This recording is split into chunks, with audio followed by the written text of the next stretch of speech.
আসসালামু আলাইকুম ওরহমতুল্লাহ বারাকাতুহ। প্রশ্ন, আমি কিছুদিন ধরে দাড়ি রাখা শুরু করেছি, আলহামদুলিল্লাহ। শেখ, আমি বেশ কিছু সালাফি আলেমদের কাছে শুনেছি দাড়ি এক মুঠোর কম রাখলে বা ছেড়ে না দিয়ে ছোট রাখলে ওয়াজিব আদায় হয়ে যাবে। জি, এক মুঠোর কম রাখলে বা ছেড়ে না দিয়ে ছোট রাখলে ওয়াজিব আদায় হয়ে যাবে, তবে সুন্নতের সওয়াব পাওয়া যাবে না। ভুল কথা। কোনো সালাফি আলেম এই কথা বলতে পারে না। আমি জানি না যে এমন কোনো সালাফি আলেম বলেছেন যে এক মুষ্টির কম রাখলেও তার ওয়াজিব আদায় হয়ে যাবে। বরং শাইখুল ইসলাম ইবনে তাইমিয়া রাহমাতুল্লাহ আলাইহি বলেছেন যে এক মুষ্টি দাড়ি রাখতে হবে। এটার ওপর ঐক্যমত রয়েছে। তার অতিরিক্ত সম্পর্কে যাদের বড় দাড়ি লম্বা হয়ে যাচ্ছে, কাটতে পারবে কিনা এই নিয়ে ইখতিলাফ রয়েছে। কাটতে পারবে কিনা এই নিয়ে ইখতিলাফ রয়েছে, দ্বিমত রয়েছে। তো কমপক্ষে আপনি এক মুষ্টি তো রাখুন।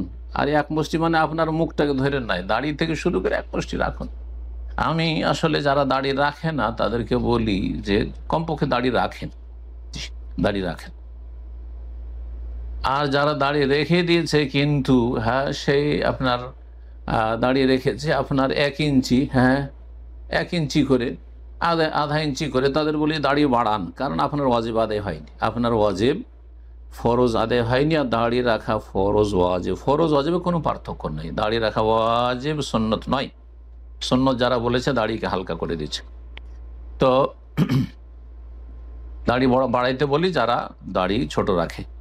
আর যারা এক মুষ্টি রেখেছে তাদের বলবো যে দাড়ি আরও বাড়ান। কারণ রাসূলুল্লাহ সাল্লাল্লাহু আলাইহি ওয়াসাল্লাম কিন্তু এই পরিমাণ নির্ধারণ করেননি। রাসূলুল্লাহ সাল্লাল্লাহু আলাইহি ওয়াসাল্লাম দাড়ি বাড়াতে বলেছেন ওয়াফুল লোহা ও আরখুল লোহা ও ফেরুল লোহা, এই বিভিন্ন শব্দগুলি এসেছে বা বাক্যগুলি এসেছে। সবগুলির অর্থ চারিদিক থেকে বাড়ানো।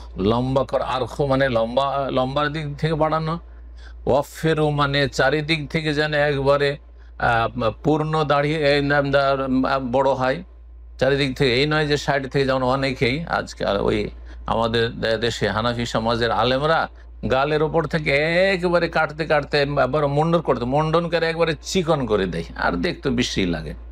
এটা সুন্নতের খেলাফ কাজ। তাহলে সে তৌফির করলেন ওয়াফিরুল্লোহা। জি, ওয়াফুল্লোহা, ওয়াফু মানে ছেড়ে দাও, বাড়াও। এবং মুশরিকদের বিরোধিতা করতে বলা হয়েছে। যারা দাড়ি মুন্ডন করে তাদের মাঝে আর মুশরিকদের রূপ চেহারার মাঝে কোনো পার্থক্য নেই। অগ্নিপূজকরা দাড়ি মুন্ডন করতো, হিন্দুরা দাড়ি মুন্ডন করে, খ্রিস্টানরা দাড়ি মুন্ডন করে। সুতরাং তাদের সদৃশ্যতা অবলম্বন করে তারা। আল্লাহ রাব্বুল আলামিন যেন হেদায়েত দান করেন।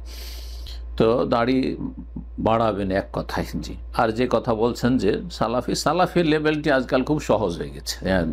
2-3টা ফতোয়া দিতে পারলে সালাফি। কোনো জায়গাতে যদি বলে যে হ্যাঁ আমিন জোরে বলবেন তাহলে হয়ে গেল, রফায়দান করবেন তাহলে সালাফি হয়ে গেল। তার আকীদা মানহাজে কি আছে, বেদাতীদের সাথে মহাব্বত, ইখওয়ানি মানহাজের বিশ্বাসী, আর তারপরে যেসব আকীদা মানহাজের যে বিষয়গুলি আছে গুরুত্বপূর্ণ বিষয়, সেই বিষয়গুলি সম্পর্কে কিছু জানেই না, আর দিলেন সালাফি বানিয়ে। তো সালাফি নামটি অত্যন্ত আজকাল মার্কেটে সস্তা হয়ে গেছে, বিনা পয়সাতে পাওয়া যাচ্ছে। আল্লাহ হেফাজত করে।